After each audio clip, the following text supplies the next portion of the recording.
مجھے بتائیں دلہے کے لیے سب سے ضروری کام کیا ہے؟ وہ اٹھ کے فجر کی نماز پڑھے، جماعت کے ساتھ پڑھے۔ ہمارے یہاں دلہا تیار ہو جاتا ہے نا، تو دلہا تیار ہونے کے بعد لوگ کہتے ہیں لو جی مسیطے لے جاؤ، سلام کرا لے آؤ۔ میں نے کہا فجر کی نماز پڑھی کوئی نہیں، سلام کروانے مسجد لے کے جا رہے ہیں۔ فرض پڑھے کوئی نہیں جاؤ مسیطے سلام کرا لے آؤ۔ کاش تم نے فجر پڑھی ہوتی تو تمہارا وہی سلام قبول ہو جاتا۔ پھر اگلا اسٹیپ چلیے جی، بارات کا ٹائم دیا 12 بجے کا، بچی والے پلکے بچھا کے استقبال کر رہے ہیں، فون پہ فون، کہاں پہنچے ہیں؟ باپ کی کمر بوڑھی ہو گئی بیٹی کا جہیز بناتے بناتے، کھانے کی دیگوں کا وہ کہیں بار بار نائی کو کہتا ہے ٹھنڈی نہیں ہونے دینا، بارات بس نکل گئی ہے۔ ہم بارات 12 بجے کا ٹائم دے کے 4 بجے پہنچتے ہیں۔ میرے حضور فرماتے بندہ مومن کی پہچان ہی ہے جو زبان سے کہتا ہے اسے پورا کرتا ہے۔ سبحان اللہ۔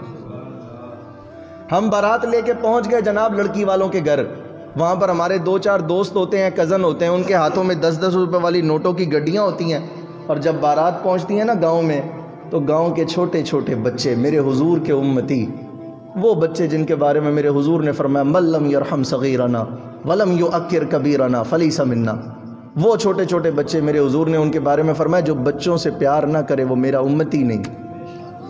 ہم نے کیا کیا جناب، 10-10 روپے والی نوٹوں کی گڈی نکالی اور بڑے سارے تھڑے پر چڑھ کے یوں اڑائے۔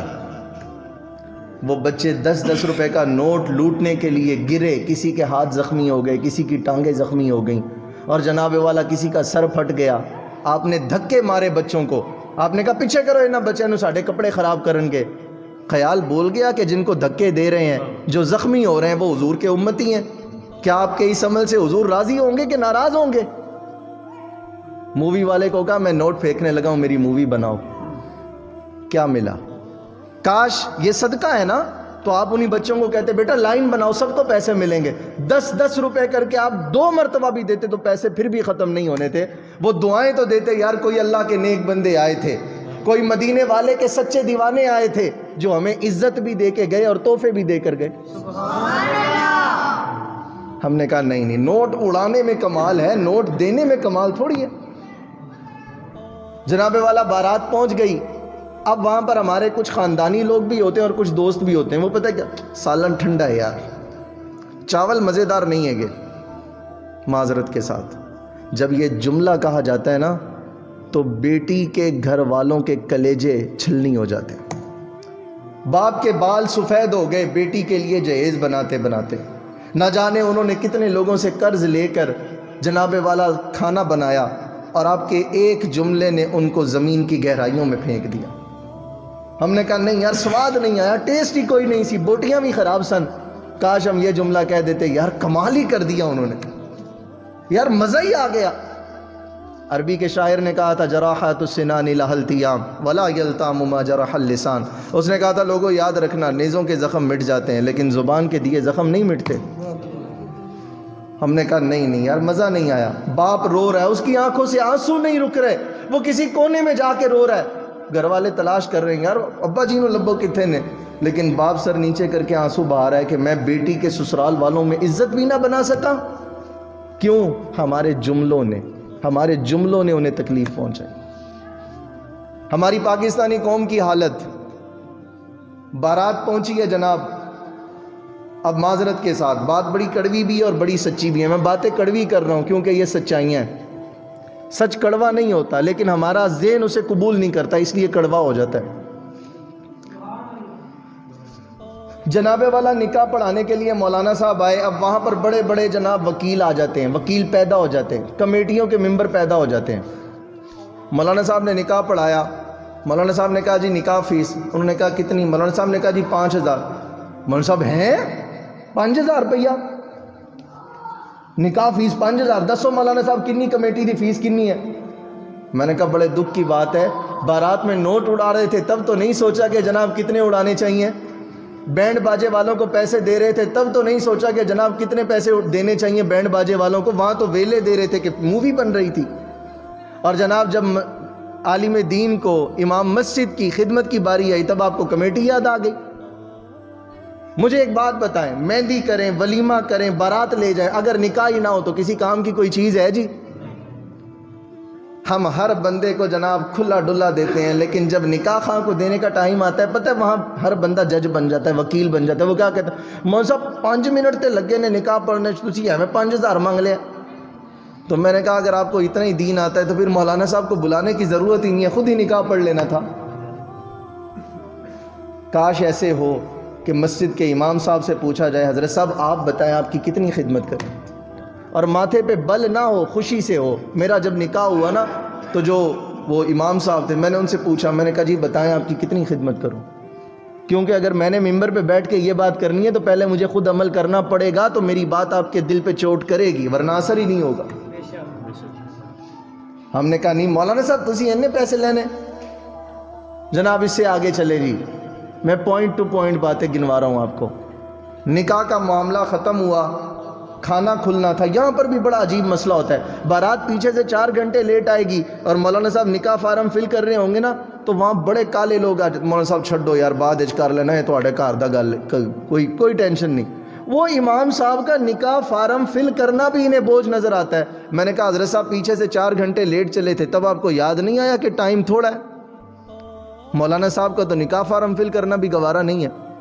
اچھا جی نکاح فارم فل ہو گیا، اب کھانا آ گیا۔ ہماری حالت، ہم نے سمجھا کہ یہ جو برتنوں میں کھانا آیا یہ آخری کھانا ہے، اس کے بعد کھانا ہی ختم۔ ایسے جناب پاکستانی ہم سب اس میں شامل ہیں، ایسے ٹوٹتے ہیں کھانے پر کہ یہ جو برتن ہیں یہ آخری ہیں، اس کے بعد کھانا ختم۔ اور جناب جس نے 2 بوٹیاں ڈالنی ہیں وہ 4 بوٹیاں اس لیے ڈالتا ہے پتہ نہیں دوسری باری ملنا ہے کہ کوئی نہیں ملنا۔ اور پتہ ہے پھر بارات کے جانے کے بعد کیا ہوتا ہے، جب برتن اٹھا رہے ہوتے ہیں، جتنا اضافی کھانا برتنوں میں ضائع ہوتا ہے نا، کاش وہ اضافی کھانا غریبوں کے گھر میں عزت سے پہنچا دیں تو وہ دعا دیں گے کہ آج کسی حضور کی امتی کے گھر میں خوشیاں آئیں ہیں۔ سبحان اللہ۔ ہمیں تو یہ بھی خیال نہیں، ہم نے اتنا سا کھانا ہوتا ہے، پلیٹ اتنی بھرنی ہوتی ہے، اور ہمیں یہ بھی خیال نہیں ہے کہ زیادہ کھانا اگر برتن میں ڈالا اور پورا کھایا نہ تو حضور ناراض ہو جائیں گے۔ وہ برتن بھی بد دعا دیتا ہے جس میں آپ نے کھانا ڈالا ہے اور جناب آپ نے برتن کو صاف نہیں کیا۔ یار آپ کو 2 بوٹیوں کی بھوک ہے، 1 بوٹی ڈالیں، دوبارہ مل جائے گی۔ وہ بارات زیادہ آ جائے تو بیٹی والا کیوں پریشان ہوتا ہے، اس کو فکر ہے کہیں میرا کھانا کم نہ ہو جائے۔ تو بارات والے اگر حضور کے دیوانے ہو، وہ پیچھے سے یوں ہاتھ لگا کر کہیں حضرت صاحب پریشان نہیں ہونا، ہم آپ کے ساتھ کھڑے۔ جناب بارات ہو گئی، رخصتی کا ٹائم آ گیا، رخصتی ہو گئی۔ اب جب بارات آتی ہے نا گھر پہ، واپس دلہن کو لے کر آتے ہیں، ہمارے ہاں عجیب رسم ہے، میں نے آج تک 20-25 سالوں میں دین پڑھایا کہیں نہیں پڑھی۔ دلہن کو جب گھر میں داخل کرنے لگتے ہیں تو سرسوں کا تیل دروازے کے کونے میں ڈالتے ہیں، میں نے آج تک کسی حدیث کی کتاب میں نہیں پڑھا۔ لو جی تیل کی بوتل لائے دروازے کے کونے میں ڈال رہے ہیں، میں نے کہا اتنا ہی اضافی تیل ہے تو مدرسے کے بچوں کو دے لیں، وہ اپنی داڑھی شریف کو لگائیں گے، داڑھی خوبصورت ہو جائے گی۔ سبحان اللہ۔ وہ کہتے ہیں نہیں اندر نہیں آنا نا، پیچھے کھڑے ہو جاؤ۔ کیوں جی، پتہ نہیں طوفان آ گیا۔ نہیں تیل دی بوتل لے آؤ، وہ سٹنا ہے بھائی۔ اصل مسئلہ پتہ ہے کیا ہے، معذرت کے ساتھ سچائی کیا ہے، ہم بڑی دیر رہے ہندوؤں کے ساتھ، بہت ساری چیزیں ہم میں ٹرانسفر ہو گئی ہیں۔ اچھا جی بارات گھر میں داخل ہو گئی، ایک کبھی رسم شریعت میں ناجائز ہے۔ رسم کیا ہے، جناب دیور آئے گا، بھابھی کی گود میں بیٹھے گا اور پیسے لے گا، یہ حرام ہے۔ 2 رشتے بڑے نازک ہیں، بڑے نازک ہیں، میں بڑے احتیاط کے لفظ بولوں گا۔ 2 رشتوں میں شیطان سب سے زیادہ کامیاب ہوتا ہے۔ کون کون سے؟ دیور اور بھابھی کا رشتہ، سالی اور بہنوئی کا رشتہ۔ لوگ کہیں گے مولانا صاحب آپ کا ذہن گندا ہے، میں نے کہا میرا ذہن گندا نہیں، میرے آقا کی باتیں سچی ہیں۔ ان 2 رشتوں میں سب سے زیادہ خطرہ ہے دیور اور بھابھی کا رشتہ، سالی اور بہنوئی کا رشتہ۔ دیور آ گیا بھابھی کی گود میں بیٹھا، جی لائیں مجھے پیسے دیں، اسلام میں حرام ہے۔